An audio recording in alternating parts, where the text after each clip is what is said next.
La Matthieu 27 dit c'est Jésus était debout devant le gouverneur.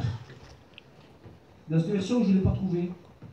Mais il dit ceci, Jésus était debout devant le gouverneur. Que Dieu soit. Et ces paroles-là m'en détruisent bien.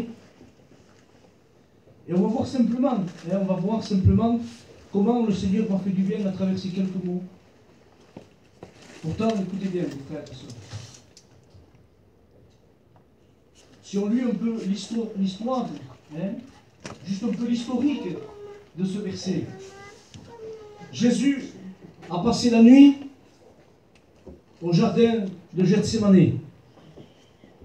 Toute la nuit, en train de prier, de combattre.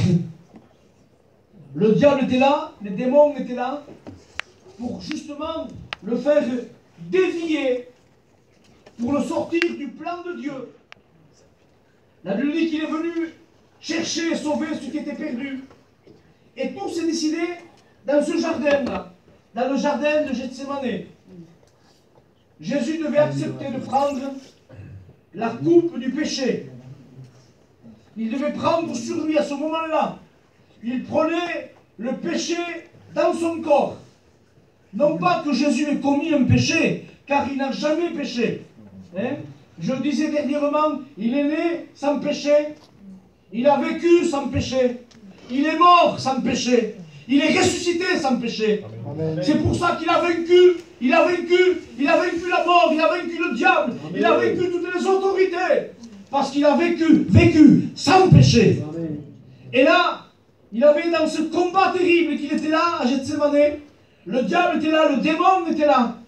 Et Jésus a dit, Père, s'il était possible que cette coupe s'éloigne de moi. C'était l'acceptation du péché dans son corps. Terrible.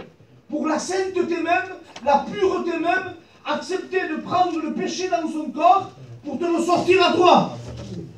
Alors, quel combat? Dit, c'est qu'à un moment donné, dit, c'est que de tellement de souffrance qu'il a passé, et scientifiquement, quelqu'un qui est à l'agonie, qui souffre beaucoup, dit, c'est que les veines éclatent.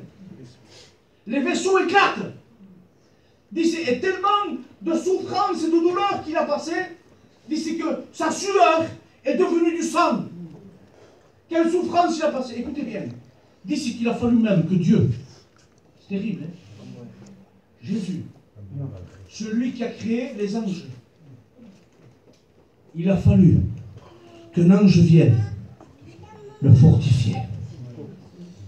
Tellement qu'il était dans le combat et l'agonie. Il dit à ses disciples, vous n'avez pas pu combattre avec moi, alors regardez dans quel état il a été pris.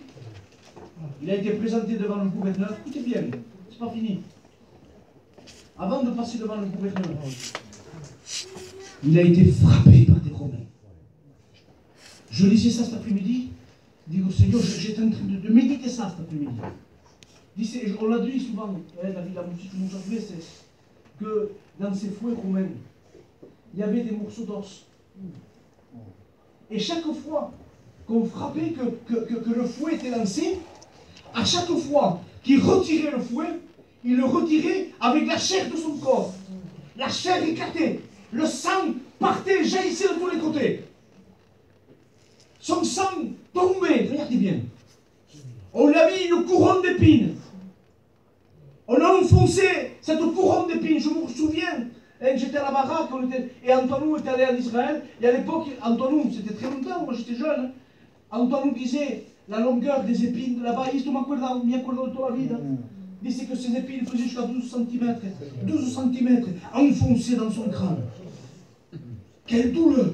Le sang jaillissait partout. Dis, écoutez bien, qu'il n'avait plus l'aspect d'un homme.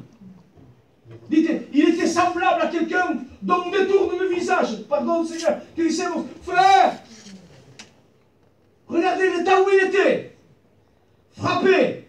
Dit que c'était la loi romaine. On lui a mis 40 coups moins un. Parce que le 40e coup était mortel. On lui a donné 39 coups de fouet en arrachant sa peau, en arrachant sa chair. Et là, écoutez bien, il aurait pu revenir en arrière là. Il aurait pu dire, ça en est trop là. Il n'y a personne qui l'empêchait à Jésus de dire, c'est fini. Mais il a continué. Et j'aime cette version, je lui dis, j'aime cette version. J'aime ça. Il est resté debout devant le gouverneur. Ça veut dire qu'il ne s'est pas couché par terre. Il n'est pas tombé par terre. Il n'y a aucun verset de la Bible, livre tardé. Je vais le regarder. Il y a le cantique d'ici, ma poule, le cantique d'ici, c'est Caïan, c'est levantava. Il n'y a aucun moment dans la Bible où il s'écrit que Jésus est tombé par terre. Il a été aidé pour porter la croix. Mais il n'y a aucun verset qui dit qu'il est tombé par terre.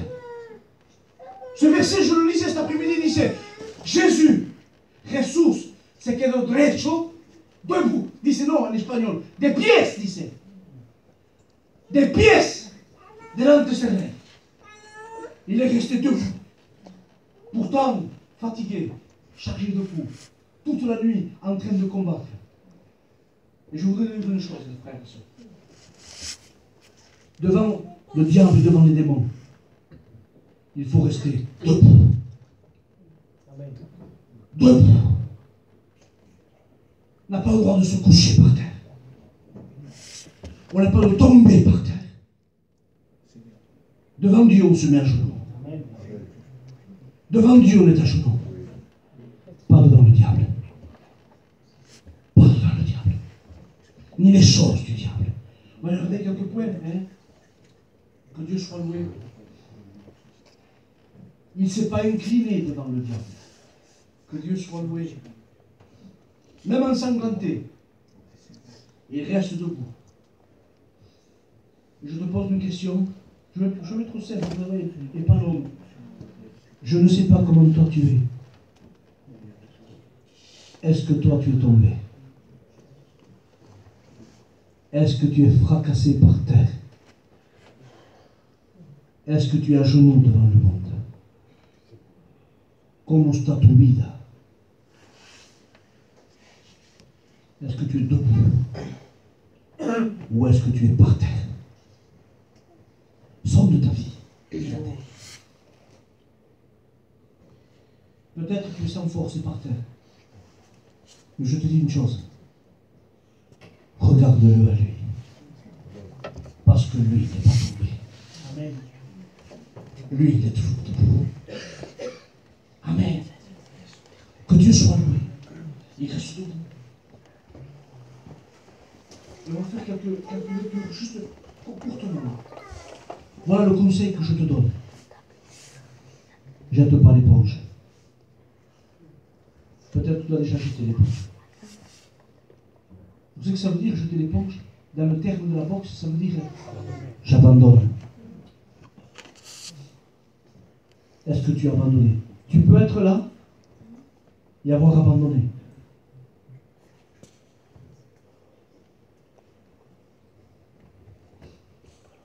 Si tu abandonnes les choses de Dieu, écoutez bien, c'est très simple ce que je dis.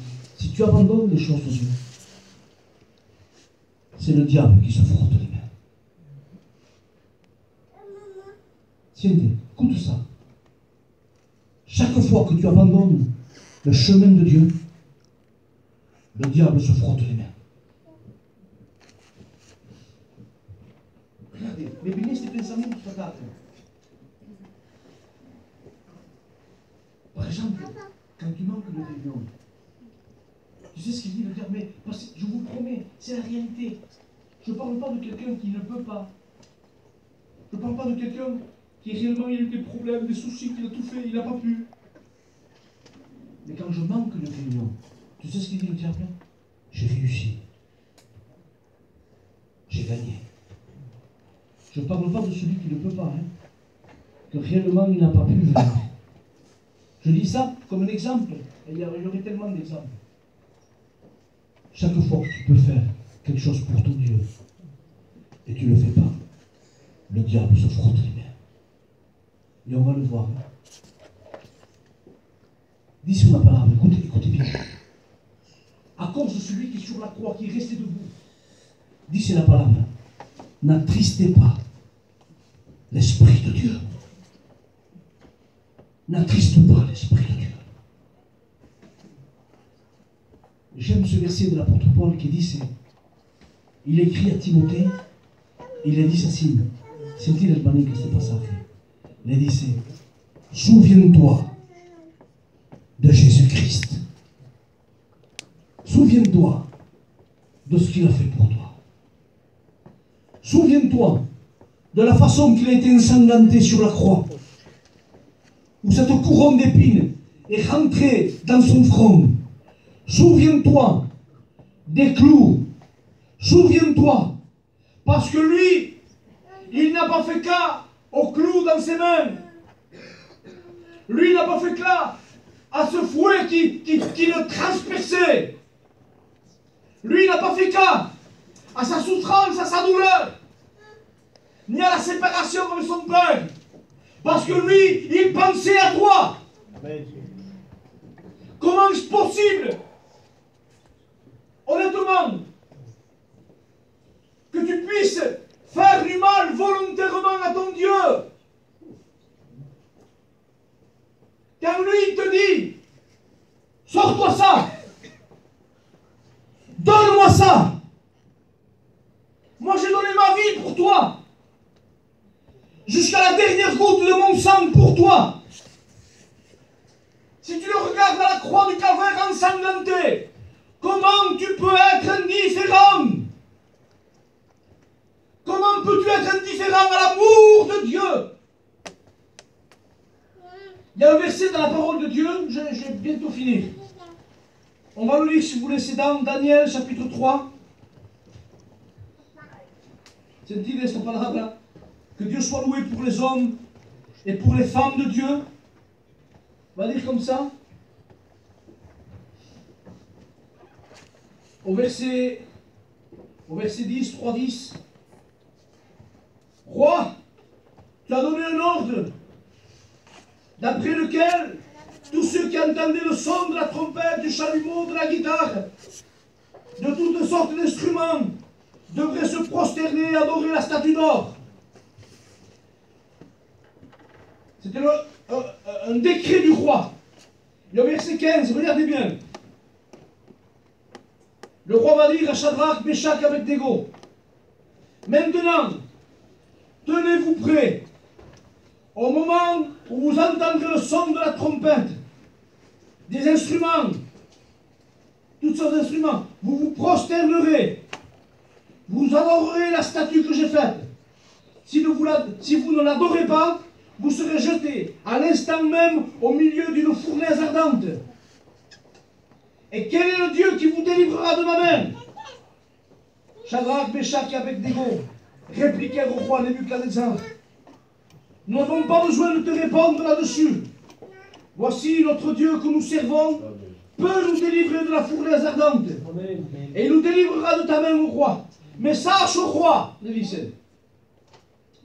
que nous ne servirons pas tes dieux, que nous n'adorerons pas la statue que tu as faite. Sur quoi Nebuchadnezzar fut rempli de fureur. Il changea le visage en tournant ses regards contre eux. Il reprit la parole et dit, ordonna de chauffer la fournaise 7 fois plus. Puis il commanda à quelques-uns des plus vigoureux soldats de les jeter dans la fournaise ardente. Mais regardez quelle décision. Regardez les hommes de Dieu. Amen. Je reste debout.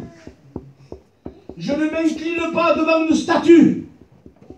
Je ne m'incline pas devant les ordres du roi. Je reste fidèle à mon Dieu.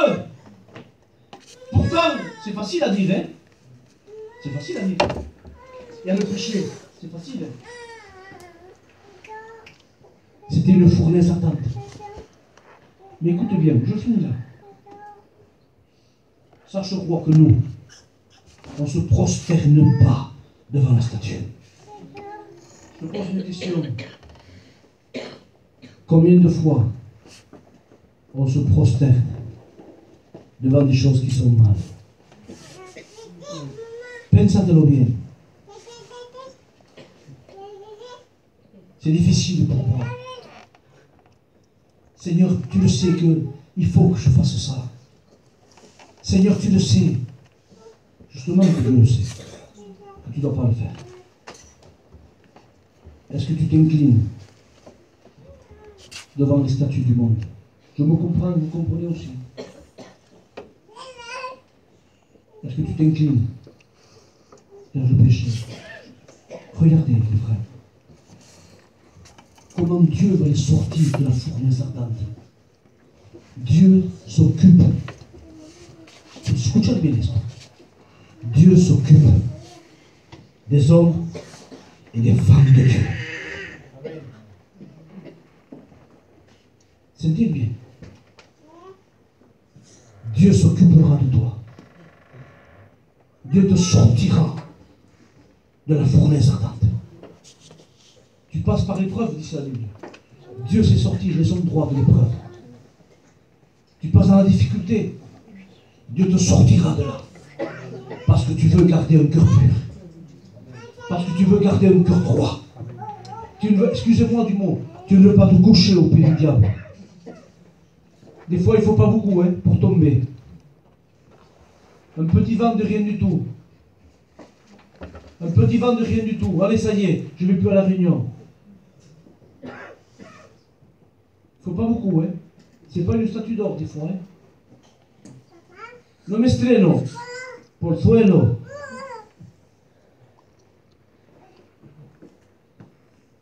Pose-toi la question. Et mírate. Comment tu es ce soir? On ferme les yeux, s'il vous plaît. Je vais répondre.